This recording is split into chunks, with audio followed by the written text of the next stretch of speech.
Welcome to the Fantasy Throwdown Podcast. The Fantasy Throwdown Podcast. Bringing you the latest from the world of daily fantasy sports and gambling, so you can stop Googling how to join a squid game to cover all those parlays you thought were such a sure thing. Now, sit back and listen to one of the sharpest minds in the game. Here's your host, Dwayne Callender. Okay, folks. Another episode for the big game tonight, and this is the straightforward DFS portion of the presentation. So let's get right to it. Rams, Bengals, breaking it down again. You know, if you've heard me throughout, kind of covering this game, you know I'm heavily on the Rams side. I just think this is a terrible matchup for the Bengals in general. But from a DFS perspective, we got to get a little bit creative in how we're going to approach this game. Because, realistically, folks are going to want to jam Joe Burrow and his receivers into this game. It's just the way it is. There's nothing surprising about how people are going to build this game. They're going to try to play Burrow. They're going to try to play Stafford and Kupp. None of this is surprising. I'll break it down in the simplest way. If we were to just kind of go through the most basic of builds, so most folks, depending on which side of the coin they want to go to, if they want the Rams, they're going to go with Stafford and with Kupp and the captain, and they'll run it back with a couple of Bengals players. So likely three. So you'll have like Higgins, Boyd, because he's cheap on DraftKings, and because the popular cheap punt would be P. Ryan.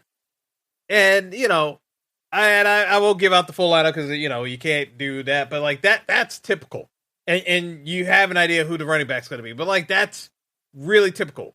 If you're on the Bengals side, they'll just flip it and just do Burrow with Chase at the top, and then you swap in Kupp to replace one of the Bengals receivers. That is the most prototypical build. Or you'll get the folks who want to jam in both QBs. And when you jam in both QBs, what you're probably going to run into is you'll play both QBs.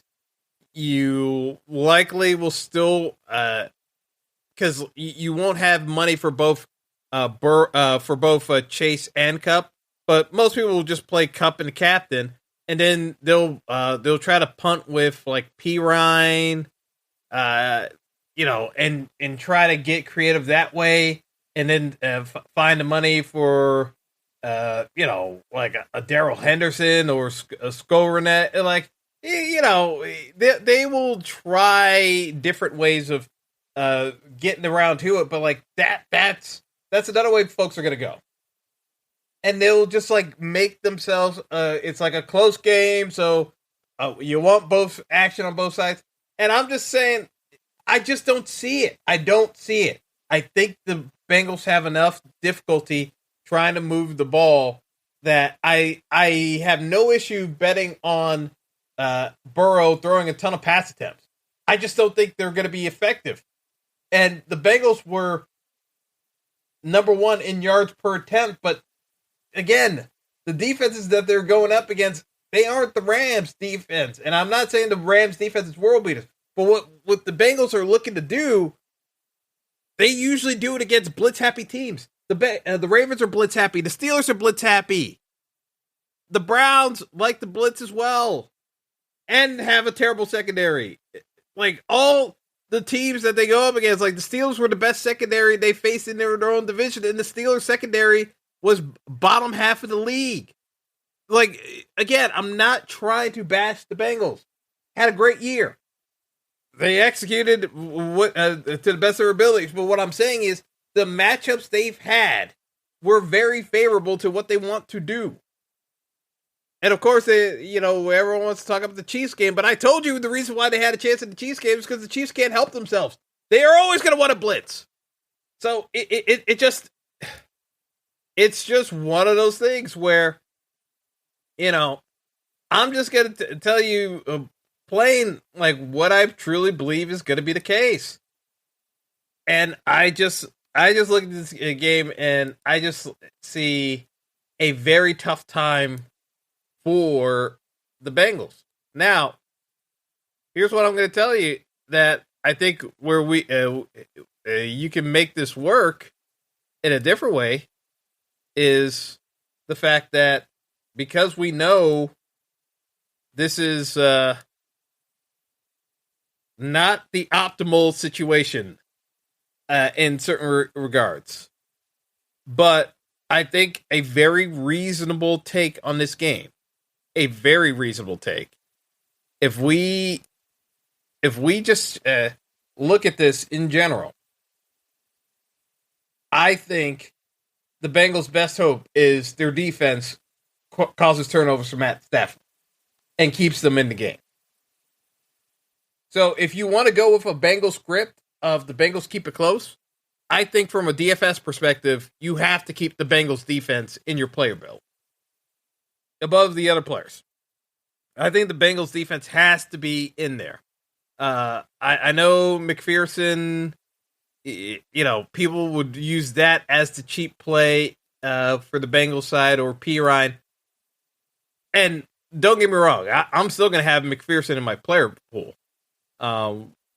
Just because I think they'll, on the drives that they do have some success, if they stall out, they're still or give up a sack, they should still be in field goal range. But I think, if you're looking at this, and even if it's a blowout, I still think that they can get a turnover on Stafford. As long as they can somehow force turnovers or get and Stafford is good for this. I have no qualms, and I forgot to throw it on into the episode for the props, but a Stafford interception over one, you're getting it's actually even money. Like, people are kind of believing Stafford's going to play well and not have a pick. I think he can play well, and he'll still have. I think, even though I don't trust Eli Apple's hands with anything other than jerking himself off, guess what? Stafford is still good to throw a pick if he feels the slightest bit of pressure. So, again, if you truly believe the Bengals are going to win this game and have a chance to win, I think you have to at least consider playing Bengals defense, because you're going to need turnovers from the Rams side to make this work. It just, to me, it's that straightforward. So, to me, I think in a blowout script, you could still play and make a lineup work with Cooper Kupp and the captain, play the Bengals defense, use Cam Akers, and still have Matt Stafford in the lineup. I think that is entirely viable and makes sense while you're playing the Rams defense. I don't think it's even that remotely controversial. Think about it this way. Rams defense shuts down the Bengals. The Bengals defense keeps them in the game, maybe causes a turnover. Even better, you get a defensive touchdown somehow on Stafford, fumbling the ball away or throwing a pick six. Then the Bengals defense pays for itself. Even if the Rams hit 30 points, the Bengals defense still is going to have a double-digit performance in the Super Bowl at 3,200 on DraftKings. It works. It absolutely works. So, to me, I think you should be leaning in that direction if you're playing if you're building from a DFS lineup. Just at least have one or two lineups with this in mind. That, because I already said it before, I think these teams play 100 times, 70% of the time, the Rams win by double digits. I really believe that. I don't think this is that close of a matchup on paper. Yes, you can get variance in the NFL. It happens all the time. But statistically, if we were looking at their strengths and weaknesses, the Bengals' weaknesses are very magnified against this Rams team in terms of their strengths of what they like to do and the precision route running. I just think the Bengals secondary is going to have trouble slowing down the Rams enough to keep them in the game. And I think the Bengals offense is going to struggle enough on the Rams defense that they're not going to stay in the game. I think they're going to need to be behind and let the Rams foot off the gas pedal before they really get a chance to make a difference. That's where this can go sideways. So to me, Cup and the captain, you got Rams defense, and you can play Stafford. And you got money to play. You can play one of the Rams running backs depending on who you want, or kind of get creative. Who gets the hot hand? You don't necessarily have to be as crazy about it. So that's where I would lean on DraftKings. I know folks are going to say, you could be more well-rounded in your builds. I'm just going to kind of stick to game script, and I believe, like I said, I think 70% of the time it makes sense that this is a blowout. I can then put at least 70% of my lineups into that blowout script, and then, can I do some hedge? Yeah, there's no worries about it. It's just, it is what it is. I just think that if we're going with, you got to go with what you got, it feels. And, I just look at this. This is a pretty straightforward mismatch in terms of a Super Bowl matchup. Like, the last time we had a mismatch like this was Peyton being immobile and needing to have a good passing day against Seattle and the Legion of Boom, where, the Broncos didn't really have a great running game, and their pass blocking was okay, but it was just not a good matchup against Seattle. And Peyton couldn't throw, and had a terrible game in the Meadowlands, and they got steamrolled by Seattle. And the public thought Peyton was going to win that game with the Broncos. It was a bad matchup. And that's the last time I saw a Super Bowl matchup where it was this lopsided. I'm telling you guys, we don't like seeing blowouts in the Super Bowl, but it's it is what it is. Now, I know folks are going to look at last year and say, well, people thought that the Chiefs and Bucks, was going to be close, and that turned out to be a blowout. So what are you guys talking about? You don't know anything. It's statistically, should we have better accounted for the Chiefs tackles being out? Yeah, we could have, but I don't think anyone foresaw the Chiefs tackles being that overly mismatched in the game. Just looking at what you've seen on tape of them, they didn't see them being that overwhelmed by JPP and the Bucks pass rush, and knowing that the Bucks secondary had issues and had struggled against the Chiefs previously. That was the other thing people forget. They had matched up before. So we had data to go off of between the previous matchup. Here, we don't have to be biased by what we had already seen on tape. We kind of know who we have in terms of roster construction here. It's fairly straightforward, in my opinion, in that regard. So on the DraftKings side, I think you can leave it as a 5-1 build and just play the Bengals defense and, hope that it's not that competitive. If you want to play the Bengals and multiple Bengals members, fine. You can play P. Ryan, and maybe you can play. You can play a T. Higgins and hope for a touchdown. I just don't think it makes sense paying up for Joe Mixon. I don't think it makes sense paying up for Burrow or Jamar Chase. I don't see the value there. Because I think that production-wise, I don't see this team getting to 24 points. And at their price tags, you kind of need their production to be up there. Or in Chase's case, he needs enough receptions to pay off a $10,400 price tag. He's only $1,200 less than Cooper Kupp. And Cooper Kupp's going to get the volume because the Bengals secondary is not slowing down. Like, here's the thing. Jamar Chase's receiving prop is 5.5. Cooper Kupp's receiving prop is 8.5. It's 8.5. And it's a point per reception. So, the odds makers are expecting Cooper Kupp to at least have 2 more receptions than Chase, and the receiving yards prop is a 25-yard difference. Chase is at 80 yards, Cooper Kupp's at 104, and you get the bonus point at 100 yards. Like DraftKings, like if you're looking at this realistically, the point per dollar, it's not even close. It's not close. So I just don't see. Again, I was about to say chasing Chase, but it's like it's just it doesn't make sense. It really doesn't make sense going down that road. So, I think that kind of speaks for itself, to be honest, guys. So that's the DraftKings side. Instead of doing FanDuel, we're actually going to switch over to Yahoo. Yahoo has a great contest.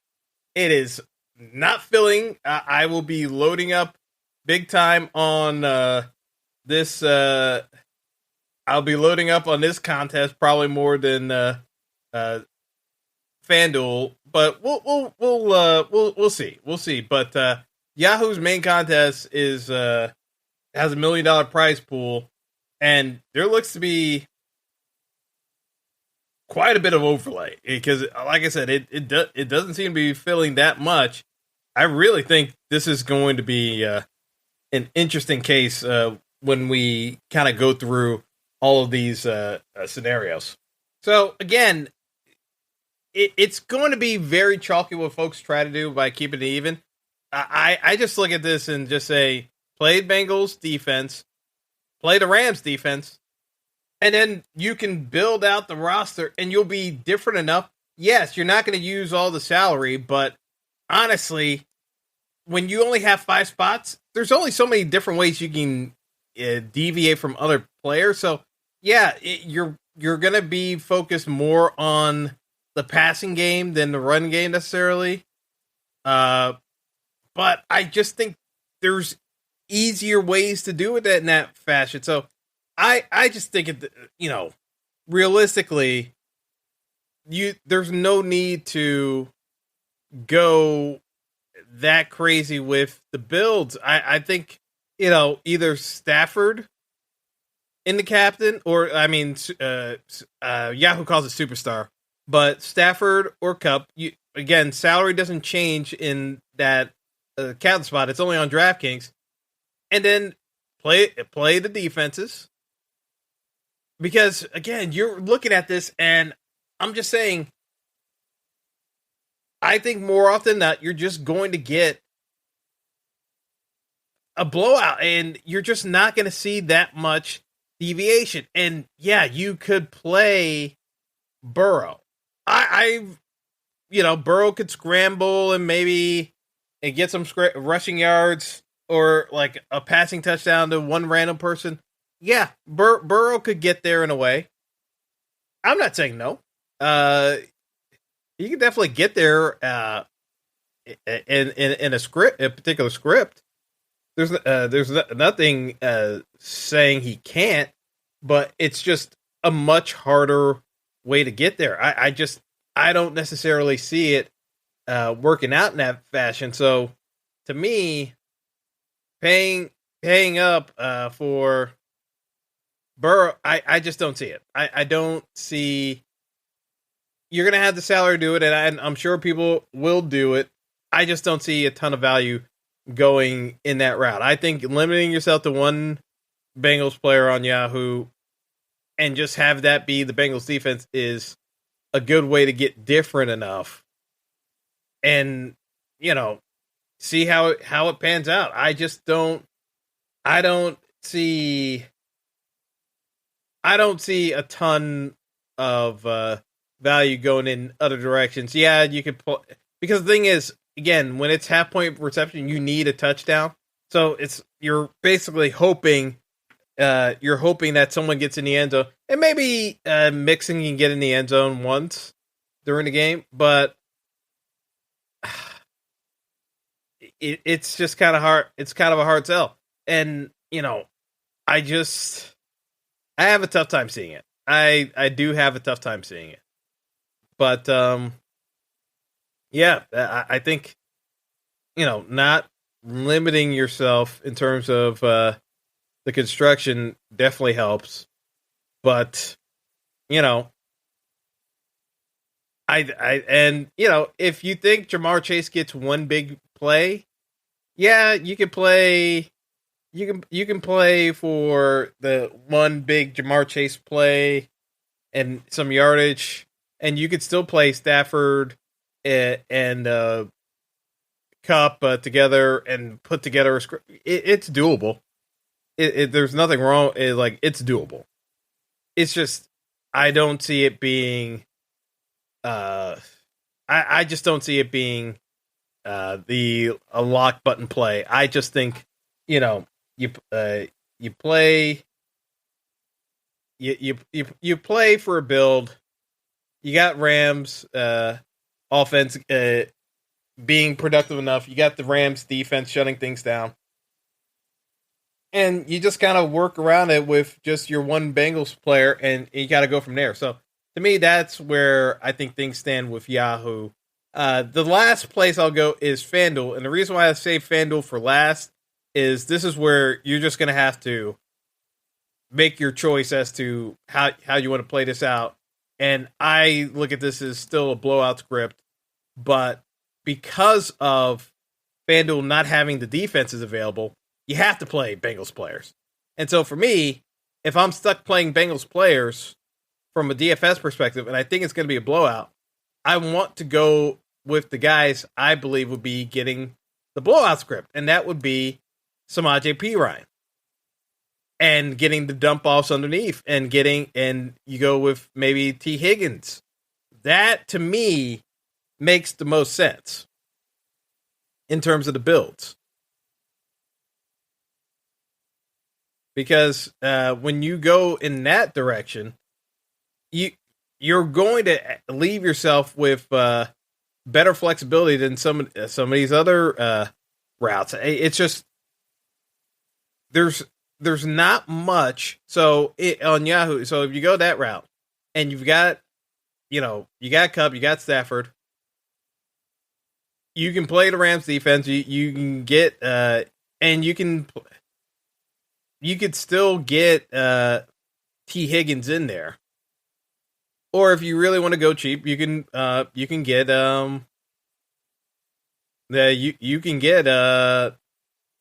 Perine and kind of work it from that angle. I just don't see a ton of value getting too cute with it. This to me feels as though folks are going to find themselves getting trapped into certain plays that don't necessarily make a ton of sense. If you get what I mean, it just doesn't necessarily lend itself in that fashion. I just think there are too many ways to get sucked in, and you're trying to make something work that really, you shouldn't be trying to sneak in there. I just feel as though you're hamstringing yourself to a degree where it's not necessary. It's just not necessary. So, gotta leave it at that. And on FanDuel, it's just kind of you can do Perine, you can do T. Higgins, but just not playing anybody else in this game, I think, is the way to go. There's just not. Like I said, I'm playing a particular script. You guys can go a different route and be a little bit more balanced, but the prices on the Bengals are not that much better than what you would get in terms of the matchup. They're priced as though this is going to be a very close game. And there's more likelihood of this not being a close game. And yes, could the Bengals just chuck and they get there anyway? Yeah, it's possible. It's just not as likely in this case. And when you have it in that scenario, it's just more likely you're going to get you're just going to get a build where you need to have representation of the actual place, and that's where it's just it lends itself to you got Stafford, you got Stafford, Cup, OBJ, and you just go there. I just think that's the more reasonable route. It's just there's just not that much value in this game. I know people are going to try to play CJ Uzoma with a jacked up knee. It's just crazy. It is crazy. Sample's not any good either. But it just doesn't make any sense. It really doesn't make any sense. I mean, can I justify playing some of these players? Not really. It's kind of hard to make the case, in my opinion, for some of these plays. I'm not fading Sony Michel because Sony Michel can get some work in a blowout too. It's not the craziest thing.